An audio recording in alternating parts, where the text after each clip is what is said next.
As everyone is now aware, President Joe Biden has withdrawn from the 2024 race, and he is no longer standing for re-election. Vice President Kamala Harris has his endorsement. It appears that she has the delegates necessary at next month's convention for the Democrats in Chicago, so probably she'll be the heir apparent. And then we're going to be talking about who's going to be your vice presidential candidates, how does she fare against Trump, and all that. Those are things that we're going to continue to follow as we get closer through this election season.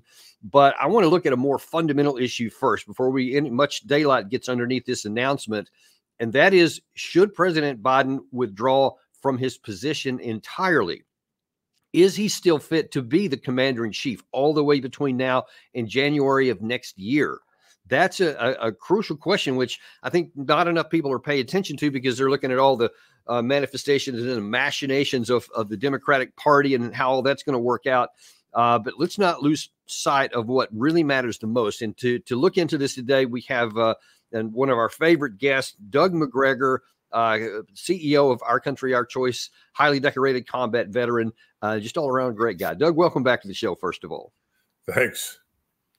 Listen, it's always good to have you on here. And I know, especially because of your position there at Our Country, Our Choice, you care a lot about these issues here. And one of the things I've always respected about you, especially is in your current role there, is that you're looking out for America and not for necessarily for one party over the other. So that kind of puts you in a position to be able to, to have a good, solid point of view on some of these things that is not colored too much by an allegiance to one party or the other.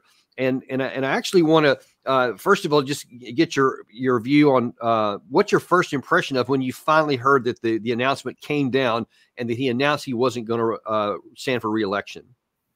Well, I was not surprised, nor would anybody be who'd been watching the situation develop over the last 12 months. I think President Biden has been unable to really campaign effectively for a very long time. So the fact that he's not going to run for re-election is no surprise. The surprise is, why is he still in the Oval Office? I don't think he's up to it physically or mentally. And that's been my primary concern, as you know, from the presentations I've made on the internet, on YouTube, and elsewhere. We definitely need to replace him as soon as possible with someone who's physically and mentally competent to do the job.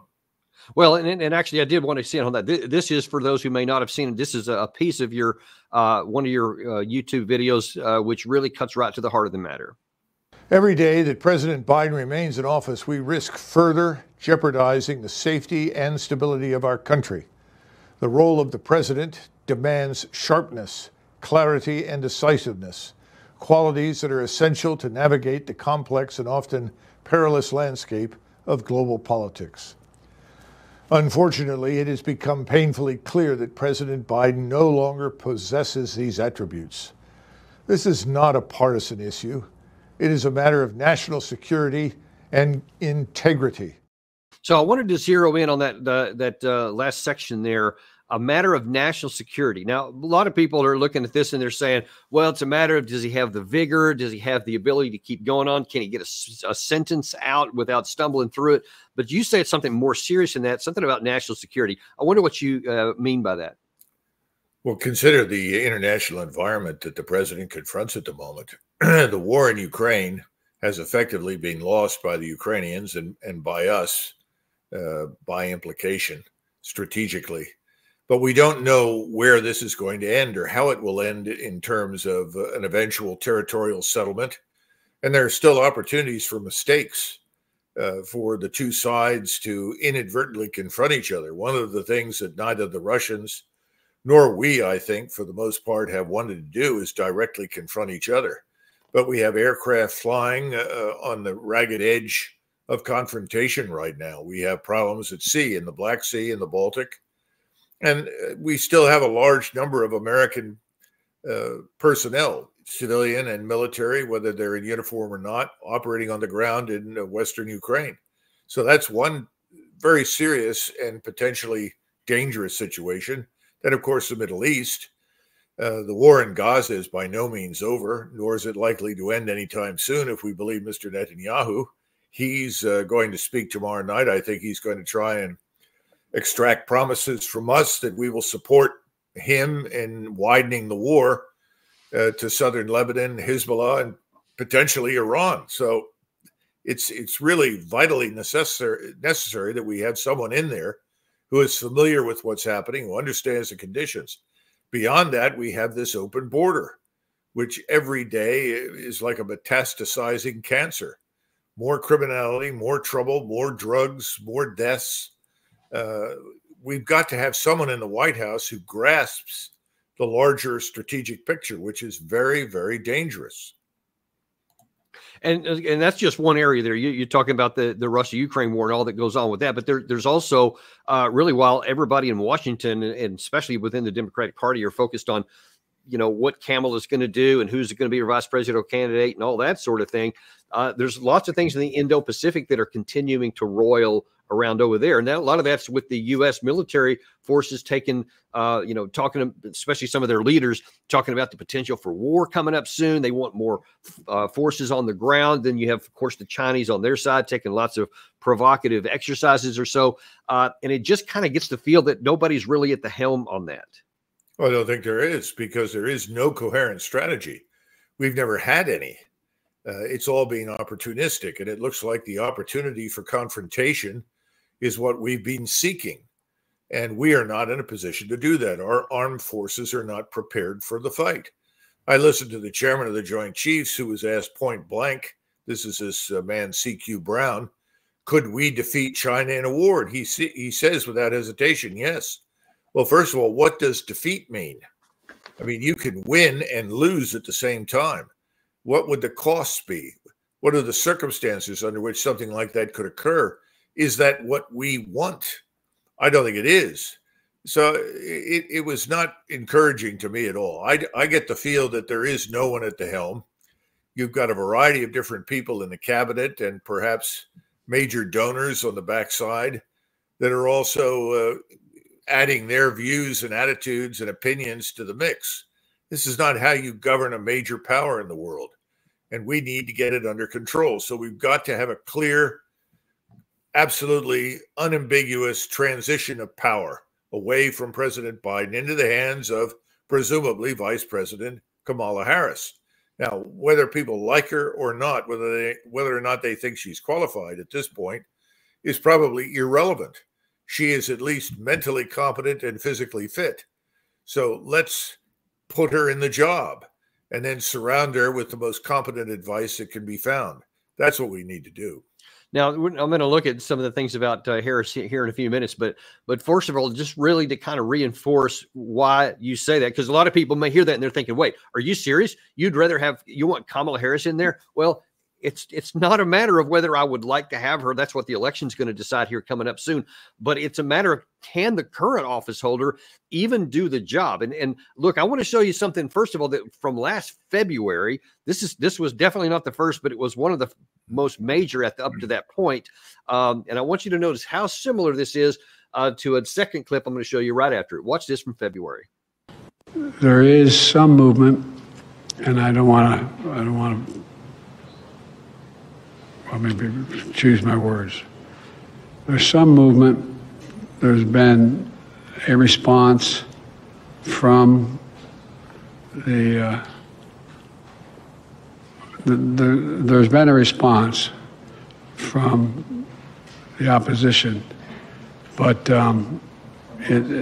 yes, I'm sorry, from Hamas, but it seems to be a little over the top. We're not sure where it is. There's a continuing negotiation right now. Now, I've talked to an expert on dementia who's a medical professional, and what I'm told is that the people who are in this condition, the normal brain synapses and the things that we ordinarily use when we're talking, and it goes to certain parts of the brain to pull information out or memories or whatever, you're looking straight ahead, et cetera. But when you're in a dementia situation, there could be like a disconnect from the wires, so to speak, in the brain. And they said that you'll look down and your brain is trying to make that connection. It's kind of looking down until it gets it and pops back up. That was on display in February. Now, watch how similar that is to one that happened last month. Making sure that we're able to make every single solitary person eligible for what I've been able to do with the COVID. With dealing with everything we have to do with look, if we finally beat Medicare, then he pops up and says something that wasn't even connected with the topic here. So when you see things like that, I mean, can you imagine in the scenario you drew a second ago that something's going on, this there was a clash of aircraft or something, and now all of a sudden you have to have the president make a war and peace decision? He can't have that. Well, I've seen a situation, this is perhaps 2 years ago, where a document was placed in front of President Biden in the Oval Office on the desk. And he looked at it and he began to mumble something. And Kamala Harris leaned over and said to him quietly, but unfortunately loud enough for us to hear it on the scene at the time, "Just sign it." And of course, he then signed it. Again, as I said before, this has been going on for some period of time. This is not new. Right now, given the global situation and given the situation here at home, both people overseas as well as in the United States want to know that the person who is in command is at least reasonably competent to sort through the issues, to listen to advice and make a choice. I don't think we have that with President Biden. I don't think we've had it for a long time. So I don't think that there is any debate. He needs to step down from the office that he holds. And, you know, if he doesn't, we are in a very vulnerable position right now, let's face it. And weakness abhors, power abhors a vacuum, and that weakness will be identified, that vulnerability will be exploited. So we need to send him on his way to wherever he's going.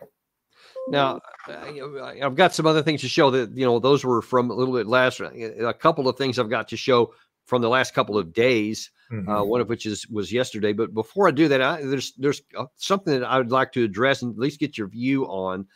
In that, okay, so you're talking about something that happened 2 years ago. I showed a clip from this past February, but we know that people on the inside who are especially his close advisors and his family, whatever, have known this for a long time. There's been no question about what was been going on. People have been talking about it in public for a long time, but publicly, you've had all these Democratic leaders. He's sharp as a tack. His mind is, you know, totally on it. He's brilliant and all this kind of stuff, when they know for sure that that's not the case. What were they trying to accomplish? Because then that leads to the question, who's actually pulling the strings here? And what do you think about that? Well, lies are always justified based on circumstances that people will insist put the country at risk. In other words, if I tell you the truth, this is what you get from general officers frequently, and the truth gets out, it could destroy morale. It could put us at risk, whatever that means. It could jeopardize the coherence of our operation. Well, you have a similar phenomenon with these political figures. How can I possibly tell the world that the man I just met with, who's president of the United States, is not really competent to perform the job? If I were to do such a thing, that would cause panic. Therefore, I have no alternative but to lie. Well, Dan, you know, you and I both know this is always wrong. Lying is really not called for 99 times out of 100. Churchill famously said that the truth sometimes needs a bodyguard of lies. Well, he was talking about something very different, concealing information from an enemy in the midst of a war. That's not what we're about right now. And we need the truth. And the truth is he's not able to do the job, has not been able to do the job competently for a long time. Now, this leads to your second question. Who is really in charge? Someone said to me the other day, well, George Soros is effectively the national security advisor. I said, what are you talking about? Oh, well, he calls in frequently. I don't know who's in charge. We look at Sullivan. He's the public face as the national security advisor. And remember, he's supposed to be an advisor, not a decision maker. There is an executive order that devolves powers from the president to the national security advisor to approve or disapprove a number of things. For instance, can we provide surveillance for this individual or not? Is this a situation that justifies our surveillance? These kinds of things flow through the Office of the National Security Advisor. he makes those decisions for the president. I'm not sure that's a good idea. One of the things that I looked at when President Trump was still in office was that particular executive order. I think we've got to go back and look carefully at who is doing what, because the majority of people making decisions on a daily basis are not elected. That's important to understand. If they're not elected, then who are they? They're appointed to the positions they hold. What are the real stipulations regarding their authority to do things? Dan, it's a dangerous situation. This is a plot that could have been devised by Tom Clancy or Stephen King, for that matter. I wish I had a good answer. I'm not comfortable with any of it. I think we need to come clean, as they say. The administration needs to come clean, make a decision, break with the past. This is the chain of command now. This is who's in charge. This is who's making the decisions. And as you say, whether we like it or not, Kamala Harris is the vice president. I think this is something people need to think about for the future. Yeah. We treat the vice president as a fifth wheel in most cases. He's irrelevant or she's irrelevant. No, they're not. They're supposed to be able to step into the shoes of the president and do the job. Very few vice presidents were picked for that reason. In fact, most of the time, vice presidents are picked for reasons that have nothing to do with qualifications to be president. Yeah, just how many votes they can help the candidate get. That's like 9 times out of 10, maybe even 10 times out of 10 in recent years. That's exactly what it was be for.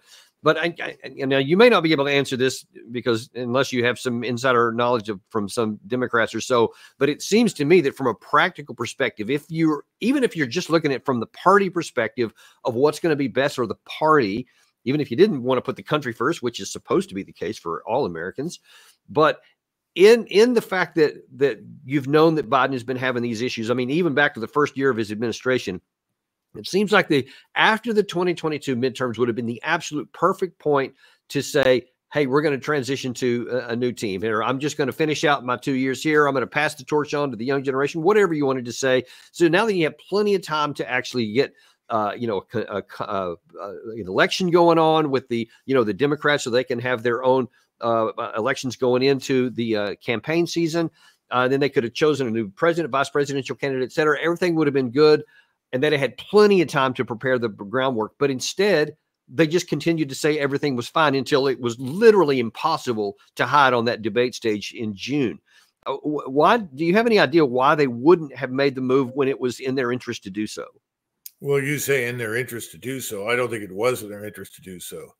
If you've got a rubber stamp for policies like open borders, allowing virtually anyone to march into our country who wants to come in, when you have a situation where Mr. Mayorkas, who's the Homeland Security head, is actively involved with many of the non-governmental organizations, all the way down to Darien in Panama, then you shouldn't be surprised that he's very comfortable with the rubber stamp of the White House to sustain the flow of millions and millions and millions of illegal aliens into the United States. The same thing is true on the military side. If Biden doesn't really understand the implications of his actions, and I don't think he does, I don't think he's done very well at that for a long time, why would he put our own military readiness at risk by shipping virtually everything and anything he's got to Ukraine? Go back and listen to what Joe Biden had to say as president in March or April of 2022.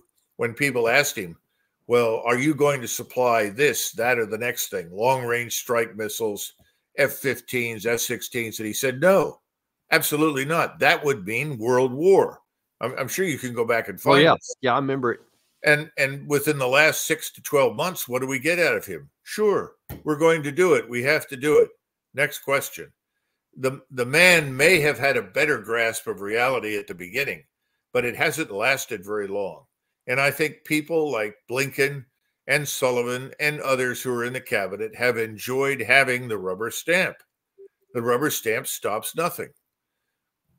Yeah, well, I actually had considered it from that perspective. So if the party was going to do what's best for the nation, they would have made a change earlier. But I guess if there's individuals in certain positions that like that rubber stamp and the autonomy within the administration, then you have a different issue. And that raised some remember, other disturbing you things. You and I look at the open borders, and we're appalled at what's being done. We can't conceive of it. It's incomprehensible to us. It makes no sense. But the large numbers of people in the White House, in the cabinet, in this government at the moment, they believe this is in the best interests of the future of the United States, because they see this as destroying potentially the majority that is constituted by so-called Native Americans, Americans who are indigenous, the people that are already living here who call themselves Americans. They want to break that up. So from their standpoint, this is good. Again, that's why they want the rubber stamp. The sad part is, how much of this has President Biden ever really understood? I'm not sure he's ever completely grasped the implications of any of these policies. Yeah, and that, again, yet is another disturbing point here, because I'm not sure that would be changed too much if Kamala Harris comes in, but we'll talk about that in just a second. But first of all, okay, so after the debate debacle, and then after the George Stephanopoulos, interview that was supposed to set everybody's mind at ease, and it just raised more alarm bells, and then the NATO press conference that he had at the end, which also included its own share of stumbles, et cetera. After all that, Biden still is not willing to step aside. Everybody keeps saying in the Democratic Party, you need to step aside, you need to change horses, et cetera. This is what he said. This is his last public speech that he has given to date. And listen to what he says. Here's my plan for the first 100 days of the second term. Kamala and I are calling on Congress to pass the John Lewis Voting Rights Act. I did all that I was constantly able to do with executive authority, but we need the act. And we need to pass the Freedom to Vote Act. Now, it was just shortly after that he allegedly got COVID and had to go home to rest and recover from that. Then finally the decision was made. And then following that, and this is just yesterday. Well, no, I'm sorry. This is the day before yesterday it was the 17th. I'm sorry. This is the last video that we've had to date. We still haven't had any more video, but this is the last image we saw of President Biden. Watch this, and especially watch the very end of it in his car. So now you see he's obviously coming down the ramp very slowly there, and not exactly exuding a lot of confidence and strength, or that he's even sure where he's supposed to go. And he seems to be asking people instead of just walking down the ramp. But in the end here, and I think this gets to your comment about the capacity, whether he at one point had some good ideas, whether he knew what he was doing, that's one thing. But the question is, can he actually do it? Now, watch this part here. Now he's getting in the car. You can see his silhouette there, but he can't make it in. He can't get into the seat even. And so somebody's going to reach inside on the inside and kind of help pull him in. He's so frail, he can't even get into his car. And when you see that, you've got to think, now, hang on. Is this someone who has the capacity to even stay in office? Forget about whether he should run in 2020, for 2025 and 2029. I mean, that just is absurd to even say out loud anymore, especially. But we get back to your original premise. Should he stay until October or January of next year? Well, I think the answer is obviously no. The nation has received, as a result of this, what I would call a black eye. We have a black eye as a country because of the insistence on maintaining the facade that he is something he's not. You can give people of advanced age B12 shots. You can infuse them with other kinds of drugs. You can give them amphetamines. There are all sorts of things that can be done. But you cannot infuse people with mental coherence and consciousness. And in time, it finally gives way. And I think that's where he is at this stage. So I see no alternative to his removal, whether or not he likes it. And frankly, based on experience over the last couple of years, if Kamala Harris puts it in front of him and tells him to sign it, even if it's his own resignation from office, he'll do it. And I guess just kind of to drive the point home a little bit further, so when just some strange imagery here from Kamala Harris, and we'll start talking about what she may bring to the table here in just a second. But while she's kind of really in a celebratory mood. You don't see her any somber about, maybe having to step in and run this situation on her own or whatever. She seems pretty excited. And at the only public comment that Biden has made to date, he had a phone call. It wasn't even a video. It wasn't a Zoom or anything like that. He had a phone call. But I want you to listen to how his speech is slow and slurred, even more so than we've seen in recent days. Roll this tape. I want people to remember that what we have done has been incredible, and we get so much more we're going to get done. And so I want to say hello to Kamala. If she can hear me, I know she's going to be speaking shortly. And I want to say to the team, embrace her. She's the best. I want to call today to thank everybody in this effort. I know yesterday's news was surprising, and it was hard for you to hear, but it was the right thing to do. I know it's hard because you poured your heart and soul into me to help us win this thing, help me get this nomination, help me win the nomination, and then go on to win the presidency. But you're an amazing team. But we've got a great. I think we made the right decision. And with that, you're just wondering what's going to happen, because now tomorrow night, it was announced just shortly before we began this broadcast, that President Biden is going to address the nation tomorrow night. And one wonders, is this just going to be where he's, coming forward to people and explaining why he withdrew, or is he going to actually announce that he is withdrawing? We don't know yet. I've heard people on the inside in Washington say it could be either of those. But in any case, it's just very unclear. In any case, it is very clear that he cannot continue on even in the near term. And I just wonder if you have any thoughts on what may happen tomorrow night. Well, consider this. We reelected Franklin Roosevelt to a fourth term. He lasted exactly 60 days into the fourth term and died. He was a dying man when he was in his third term. He really wasn't fit to hold office at that point. If you read Admiral Leahy's memoir, and Admiral Leahy served as his aide-de-camp and effectively as a surrogate commander-in-chief for FDR during World War II. He had been chief of naval operations. And at the end, he talks about Yalta, where, frankly, at the end of the war, when FDR was talking with Stalin and Churchill, he was barely conscious half the time. He wasn't completely there. He didn't always totally grasp what was happening. After it was over, Leahy asked him, "Are you sure, Mr. President, that the promises that we've accepted from the Soviets will be kept?" He said, "I'm not really sure we can bet on these promises ever being fulfilled." And FDR looked at him and he said, "I'm just too damn tired to fight anymore." If you go back and look at the arrangements made at Yalta, in fact, the conduct of the last 2 years of the Second World War were very consequential for what happens for 50 years after the war. But we went ahead, we allowed the government to function with FDR at the top when he really wasn't up to the task. That was a very serious point in time, and Truman had to step in and take over. Truman had never graduated from college. He was an intelligent man. He wasn't bright and brilliant by any stretch of the imagination. And he knew very little about what was happening because FDR treated him like a red-headed stepchild. He walks in and he's stuck with a very difficult situation. He made the best he could of it. He didn't do badly, frankly, under the circumstances. Do we want to go through that again? I hope that in the future, when we begin to vote, that people are going to look not just at the president, but also at the vice president and ask themselves, especially since Donald Trump is, 78 years of age or 79, how much longer will he last? Well, we could assume he's going to be very robust and physically fit.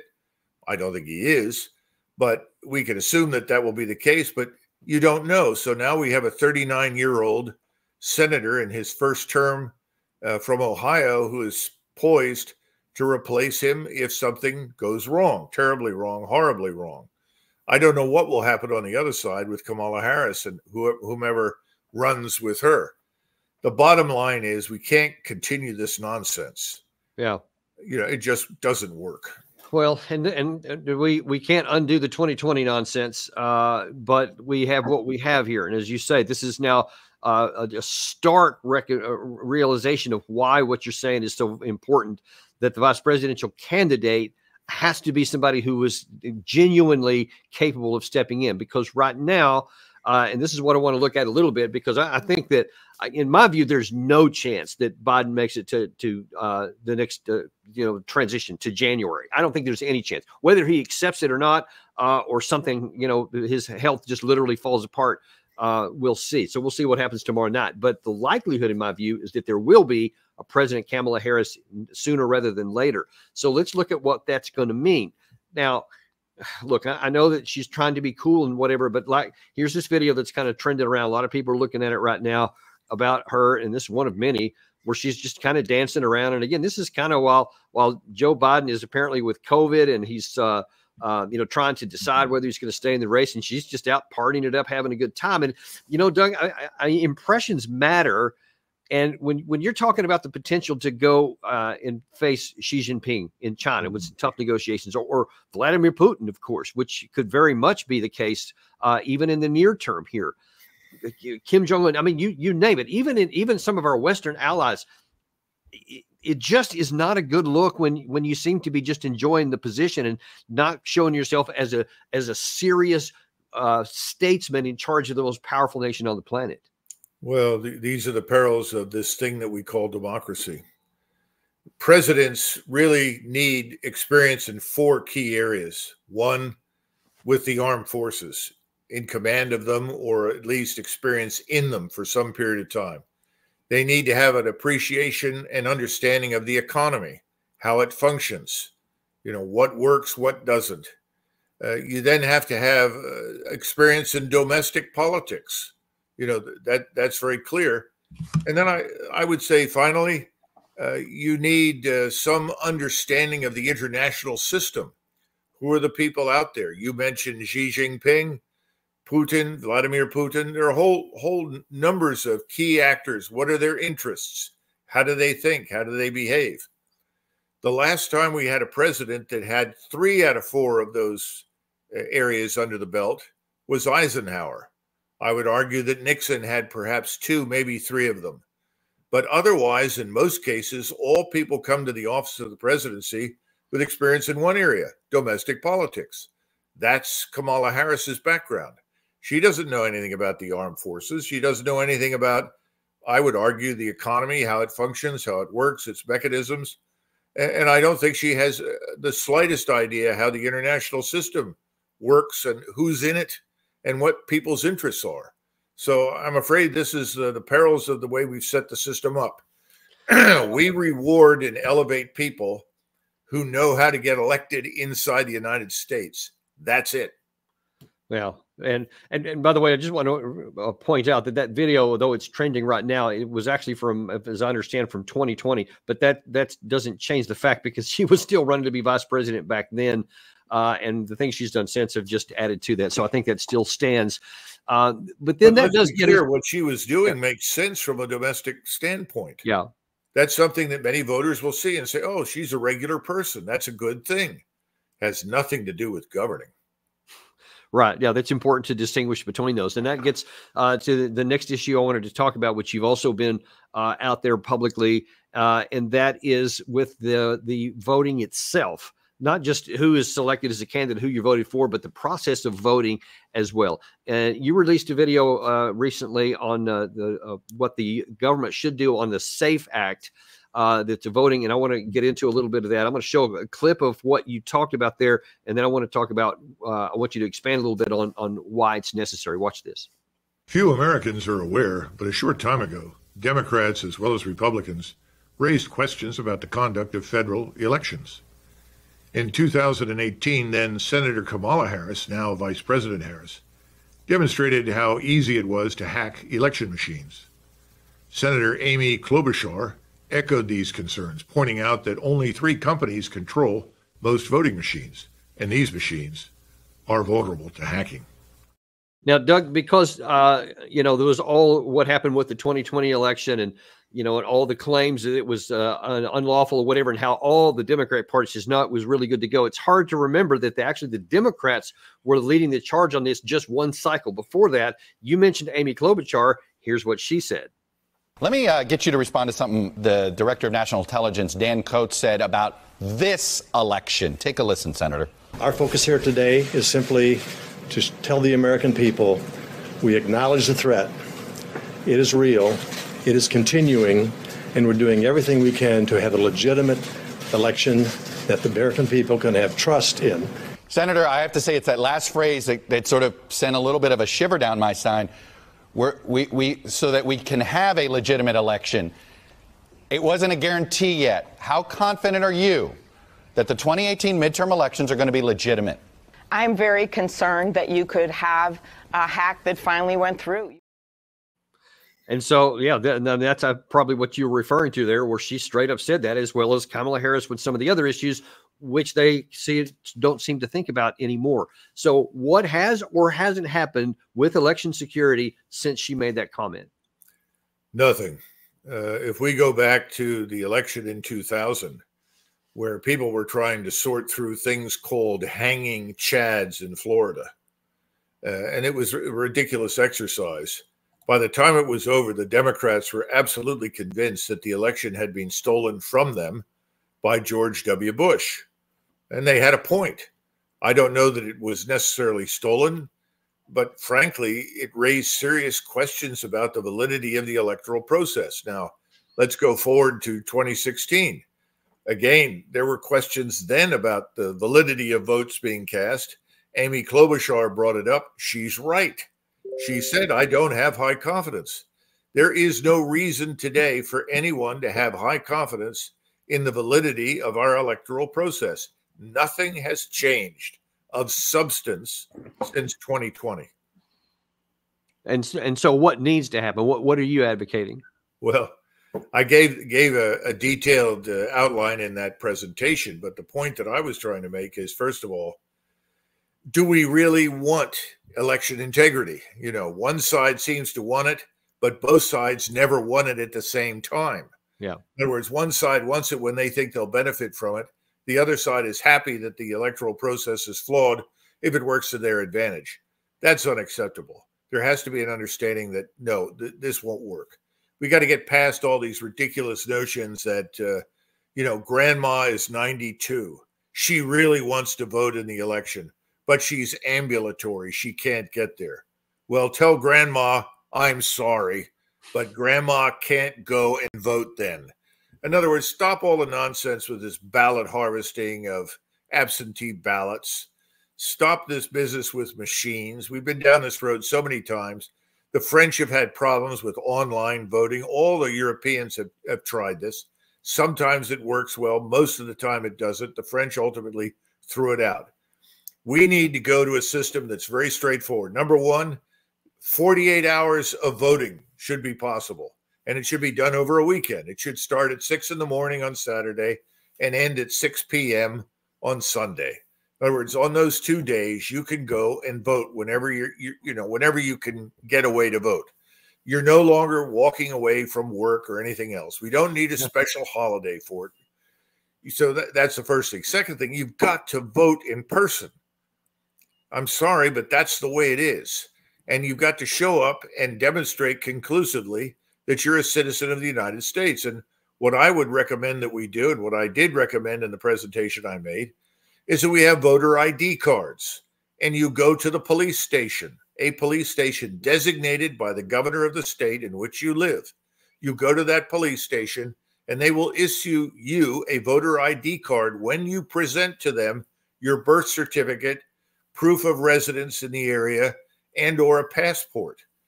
Then he'll say, okay, or she will say, fine, this is your voter ID card. That's your voter ID number. Here's your photograph. If they want to fingerprint them, they can do that. I could care less. But the point is, go to the police station and get this done. Then when it's time to vote, you show up with your card and say, hey, this is me. I'm an American citizen. I live here. I want to vote. And then you can vote. End of discussion. Then you make sure that you have representatives from all the political parties involved in the election. Today, it's not just Republicans and Democrats. We have independents, libertarians, and so forth. They should all look at the card and confirm, yes, you are the one, you live here, you can vote. Get rid of these stupid voter rolls that are always out of date, that contain the numbers of dead people that have long since departed this earth that magically show up and vote every presidential election. All that needs to go away. You set this up. And that's the end of it. You have to do it in person.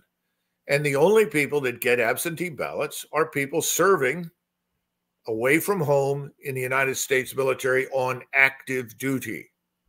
Now, that's why absentee voting was created. It was created during the Civil War for the election of 1864, because someone said, well, wait a minute, all these soldiers fighting in the United States Army for the Union need to have the opportunity to vote.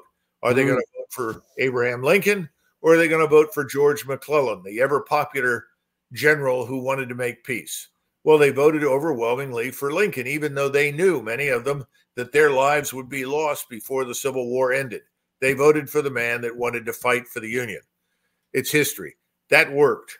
We need to go back to that system, forget the rest of it.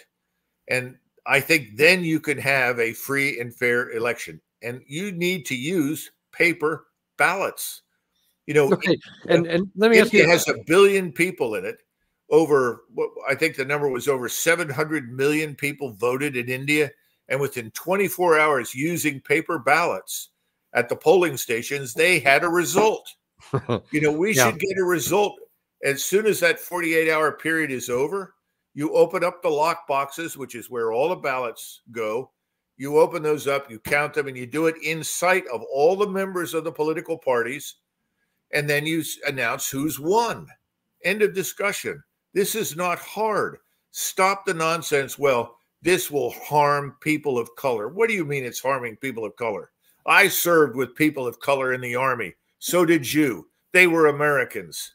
They have birth certificates. They have evidence for their citizenship. They should vote. They can go to the police station and get an ID, a voter ID card too. That's a lot of nonsense. That needs So let me ask you this question, because one of the biggest, I guess, I'm not sure if roadblocks is the right word. Maybe it is.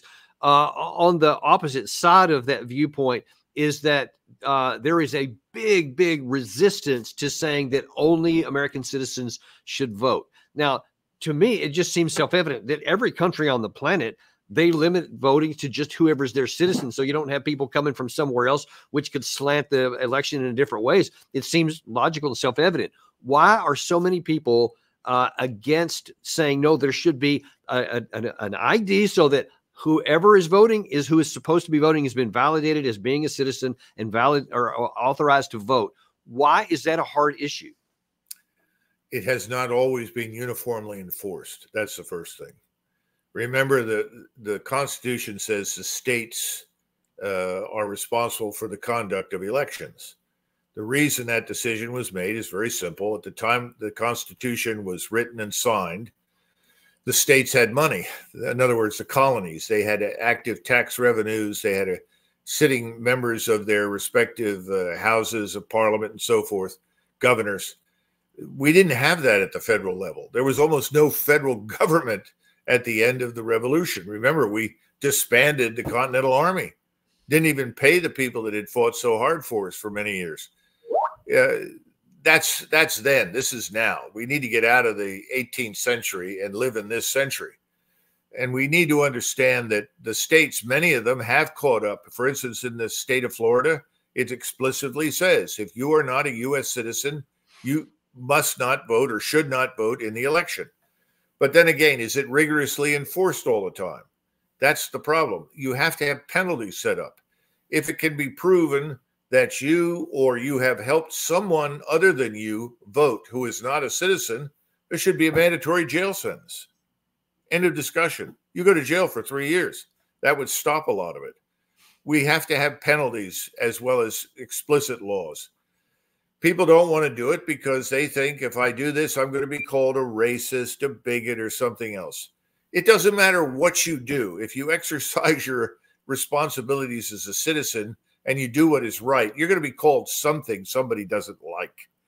We have to get out of that. Why is there such a, because I see this all the time without explanation. They say, no, that is a racist policy if you make people like get an ID card to be able to validate who they are when they're voting. But no one is denying any race or color or ethnicity or anything else ability to get ID cards. They all have ID cards, whether it's driver's license or anything else. You can't get a bank account without it. There's a lot of things you can't do without it.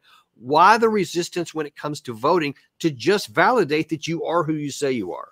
Well, I think parties, particularly the Democrats, certainly since the end of the 19th century and through much of the 20th, view themselves as having benefited from relaxed enforcement. In other words, benefiting from cheating. And it's reached the point now where in many states, you know this, you have one-party cities. There's only one party in New York City. There's only one party in Philadelphia. There's only one party in Chicago. When you go to a one-party system because everybody else has left, what have you got? You've got a dictatorship. There's no longer any democracy per se. And that's what's happened in many of the big cities. So the whole rule of law as we understand it, that we depended upon for so many hundreds of years, has frankly broken down in many areas. And people don't want to enforce it. They want things to stay the way they are. Right. But it doesn't make any sense to me. And it's just something that's always been kind of a burr under my saddle as to why anybody wants to say that. That comment that we just had up there by one of our viewers, it's like, look, I'm not, nobody's racist against me because I have a black and an ID card. Now, you will find if you go back into the 19th century, particularly in the years after the Civil War, in territories in the West that had not yet become states, many people there were recently arrived from Europe. They were not yet citizens, and they were allowed to vote in local elections. And that was simply because they lived there. They had come in, they lived there, they had established homesteads, stores, whatever. And they said, well, they live here, so they need to be part of this process. Eventually, they became citizens. But the point was, at the time, those decisions were made on a local basis. That's not the foundation for national government in the 21st century. What we just described, issuing a voter ID card explicitly to an individual that you know is an American citizen in a police station, and you put it in a police station because the police are not motor voters. In other words, it's not vehicle registration where somebody says, well, he's my friend, I'm going to give him a card.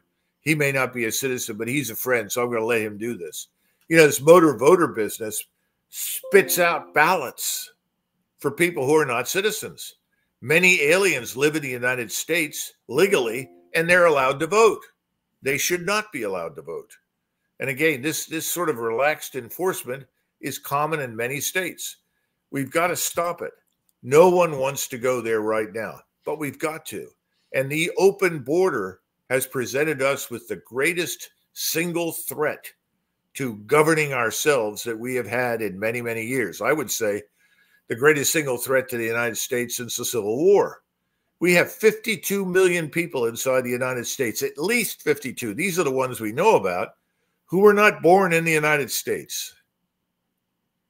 Large numbers of them are illegally here. Some of them are legally here. But those who are not citizens should not vote. And when they vote, they disenfranchise you, me, and every other American citizen who's out there. Yeah. Well, that the scope of this is quite big, and so we certainly believe that whatever the laws are, they need to be followed, and that's one of the things that's not done. It's sporadic, literally all over the country.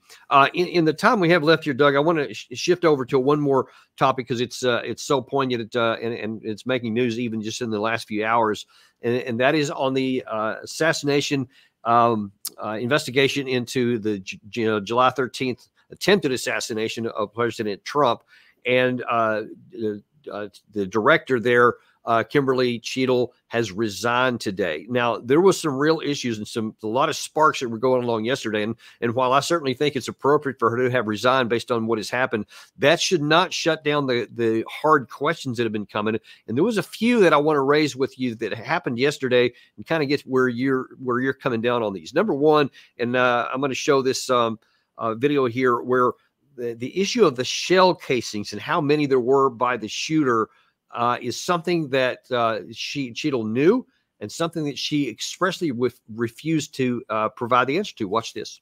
Did they share with you how many shell casing were on the roof? Yes. Okay, how many were there? I would refer to the FBI for how many were there? And their information that they need to share in their investigation. So they've shared the information with you. You just don't want to share the information with us, correct? We have concurrent investigations that are going on. So they have shared this information with you. You know the answer to the question. You just refuse to answer the question. Now, one of the reasons why that's so important is because lots of evidence is starting to pile up with acoustic evidence and otherwise that maybe there were 2 shooters on there. And so on that day, and if there are 8 shell casings, then you can say, oh, well, there must have only been 1 because he's the guy who fired them and there they are. But if there's less than that, if there's only 5 or 6 instead of 8 or 9, then we have a real problem. So are you concerned with the fact that she won't tell that number that she knows? Of course. 3 things. First of all, this person, Cheadle, was selected, as far as we can tell, on the basis of cronyism, which is not unusual in politics. But she was given the job because she was a quote-unquote friend of Dr. Jill Biden. This sort of thing is a problem in politics. It needs to stop. There is no test for character, competence, or intelligence right now. Every conceivable reason is found to appoint someone to a high office for which they are ostensibly unqualified. We need to put an end to that. This is the tip of an iceberg. The second thing is we have had no formal briefing presented to us, even on the basis of preliminary findings. We could have had a briefing from the Justice Department, in theory, that would have said, this is what we have found so far. We're confident in saying these things. We do not know everything yet. Right now, this looks like it's on its way to becoming another Warren Commission, where we're never going to get the truth, because the truth is damning, and the truth involves other actors in and out of government that we do not want to be known. And when I say we, I'm talking about the federal government, the current administration. I hope not. But when you deal with this kind of obfuscation, you have to assume there's something very, very wrong here. There's more to it than what we know, or someone would have said something by now. Correct? Yeah, and people have been saying some things, and then that leads to there was a bunch of things from yesterday's hearings, and I don't want to get into all of them, but that shell casing was a huge one because it can either put to rest or expand the thought that there was a second shooter. And then this other one here also is troubling because it talks about recorded communications and their absence here and why that is. Watch this. Depending on the detail, radio communications are recorded. Does the Secret Service have recorded communications from the July 13th event? We do not have radio communications from that day. But you have text messages? We do have emails and text messages. Emails, okay, great. And look, having those communications would answer also a lot of questions, but their absence means it's possible for you to just continue on to say really anything that you'd like, and not provide any evidence, because like for one of the specific things I've already talked about a couple of times on other shows is the fact that 2.5 minutes or over 2 minutes before the first shot was fired, the Southern counter sniper team picked up its southern focus and turned to the north, like someone told them to move up that west. But she said in her testimony that it was only seconds before the shot before they finally realized someone was on the roof. So something isn't jiving, and those communications would have answered that question, but now apparently they don't have them. So one would basically say that now then you can literally claim anything you want to. I would be very surprised if the National Security Agency did not record those conversations over the radio. Pardon me, but color me skeptical. I think the transcript exists somewhere. And I think that it would probably help answer these questions. I don't know whether or not we'll ever get a look at the real emails or text messages for that matter. But I'm sure that there were cell phone calls as well as radio communications. And I frankly assume that they were recorded by someone somewhere in the National Security Agency. They record everything else. You know, we're listening today to something called the Vivona intercepts. These were recorded conversations between Stalin, Churchill, and FDR. Think about that. And they were classified for decades. Now we have access to them in a wonderful book called Stalin's War by a Professor McMeekin, or McMeechan, I don't know how they pronounce it, McMeekin, I think, Sean McMeekin, at Bard University or Bard College in Northern New York. If we've got those, I'm sure we have these. And my point is, there's a reluctance to tell the truth right now. And the longer that this persists, the more speculation will occur. And the greater people will doubt the truth of anything the government tells them. And let's face it, trust in the government right now, particularly in the Justice Department and in the Federal Bureau of Investigation, is at an all-time low. I see no evidence that any of this is going to improve that situation. Right. Yeah. And that is one of the bigger concerns. And really the ramifications of what I'm even suggesting here are quite disturbing. If anyone associated with that team had any kind of a knowledge about a threat, that there was something besides Thomas Crooks on top of that building who couldn't even make a high school shooting team, but he made a kill shot on the first shot when he'd been captured. I mean, there's just so many things that don't line up, but the implications that there was somebody else means who else was involved in this, and they're still out there apparently. So it is vital that we get these answers. Consider this. I'd be very surprised if the Russians, the Chinese, the Israelis, others that have access to satellite-based communications and surveillance do not have some insider understanding or knowledge of what went on. You know, frankly, I think that's a very high probability. The worst thing, of course, that could happen would be for a foreign government to suddenly reveal the truth of what happened. That could occur in the near future. The problem we have right now, you have no integrity in terms of elections. There isn't much integrity when it comes to governing. We're in a very serious situation. This is a huge crisis of legitimacy for Washington, D.C. and the people in government. You would think there would be some sensitivity to this, but I suppose Americans have been so tolerant and so relaxed in the way they treat these kinds of events for so long that the people in Washington don't seem to feel compelled to come forward with the truth.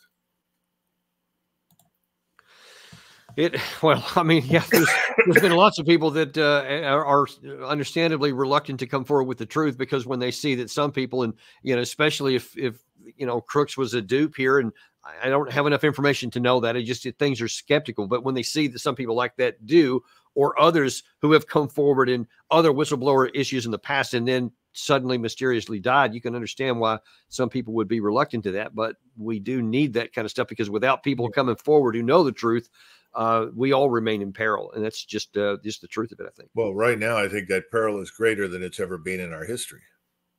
And I hope that we will get to the bottom of this, because we need to, or we're not going to be able to move on to any sort of plausible government in the future that the American people will believe and support. So right. I think it's very, very important that this be addressed forthrightly and immediately. But there's not a whole hell of a lot of evidence right now that that's going to happen. Yeah, there's not a lot of evidence. In fact, I've seen that many of the major media are really quick to say, "Oh, there's definitely no second shooter. All that's been debunked, etc." And the eagerness with which they're saying that, in the absence of any kind of an investigation to prove whether there was or wasn't, is more evidence to me that there is something, and they want to suppress it and shut it up. But that's why I agree with you when you say right now it doesn't look like it's going to happen. But we'll keep asking the questions, and apparently many on the Hill will. So we'll see if they get any answers subsequent to this. I hope so. I hope so. And we certainly do too. Thank you for coming on so much today, Doug. Is just wanted to ask if there's anything more going on with Our Country, Our Choice that you want to highlight here for our viewers, because we always love to hear what's going on with OCOC. Well, right now we're on the precipice of launching a new IT platform that we think is going to revolutionize free speech in the United States. It's called Republic. It's going to be free for anyone who simply wants to go on the platform and read and study and view the material that's there, because it's going to focus on as much as we can ensure that it is fact-based news and analysis, but also real-time film footage of events and people. But it's also an opportunity, if you decide you want to become a quote-unquote activist and pay the annual fee, you can get on there and you can actually post your own videos, post your own material, create spaces, whether you're an organization or an individual. This is a free speech platform. And we're not saying what you have to believe or not to believe. The only stipulation we have is that you have to love the United States. In other words, we're not going to tolerate somebody who comes on the platform and says, I'm here to find ways to destroy America. They're going to be gone. Or if you try to use it for pornographic reasons or other ostensibly illegal purposes, otherwise you can go on there. I mean, Nancy Pelosi can go on and create her space and promote her views as readily as Candace Owens or Ben Shapiro or anybody else. And it's also an opportunity for people across the country to communicate with each other, because you can communicate directly. You can organize meetings. You can send messages. If something happens where you live and you want to contact a congressman, you can go to the site. It'll take you to your congressman, the individual that is supposed to respond to your interests and needs. And you can text them, you can email them, you can call them, whatever you want, right from the platform. Wow. Everybody in your precinct, in your county, in your town, in your city, in your state can do it. And across states, you can organize this sort of thing. I think it's going to scare the hell out of people that don't really want free speech. But I think Americans will love it. It's called Republic. And I think you'll see it out available mid-August to late August, before Labor Day. So when Labor Day hits, this bomb will go off. And people will be able to tell the truth, what they see, what they think, and exchange their views. Wow, I think it's a very positive thing. Yeah, awesome. We'll definitely. And there's no advertisement on this thing. We're not taking money from anybody to keep this rolling. So you got to pay that annual fee. Now, there's an annual fee of $180 unless you go to somebody like me. I have a discount code, and you can get on there for $120. And there are others around the country that will have access to these discount codes. We'll post them on our websites and so forth. And you can get on there, and I think the world is at your disposal. And we're already getting inquiries from Europe and Asia. Oh, wow. On how they can participate. We're able, we think right now, to cope with 200 million users. We have private servers. So I think this is going to work, but I think it's the beginning of a revolution. We've really got to get past all these places like Google or YouTube or somewhere else where someone decides they don't like what you have to say and cut you off, reduce your access. We get a lot of that on our channel, by the way. I've seen a lot of our subscribers talk about they want to make comments and Google somehow knocks it out.